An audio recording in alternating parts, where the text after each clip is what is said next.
ඇයි මගුල් පෝරුවේ චාරිත්‍ර කරන්නේ? මගුල් පෝරුවේ හිටගත යුත්තේ කන්‍යාවියක්.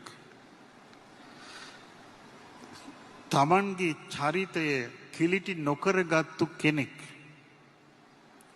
මගුල් පෝරුවේ සිටගත යුතු මනාලිය කන්‍යාවියක් විය යුතුයි. මගුල් පෝරුවේ සිටගත යුතු මනාලයා තමන්ගේ සහකාරියට අතවර නොකළ කෙනෙක් විය යුතුයි.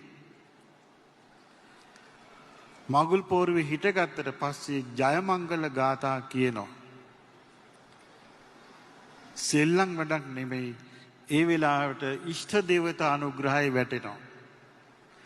ඒ දෙදෙනා බොරුවක් නම් කරන්නේ ඉෂ්ට දේවතාව අහක බලා ගන්නවා. විවාහ වුණාට පස්සේ දෙන්නට දෙන්න සමගි නෑ, පෙන්වන්න බෑ. සමහර විට දරුවෝ නෑ. මේ වගේ ප්‍රශ්න අපිට හිටිනවා.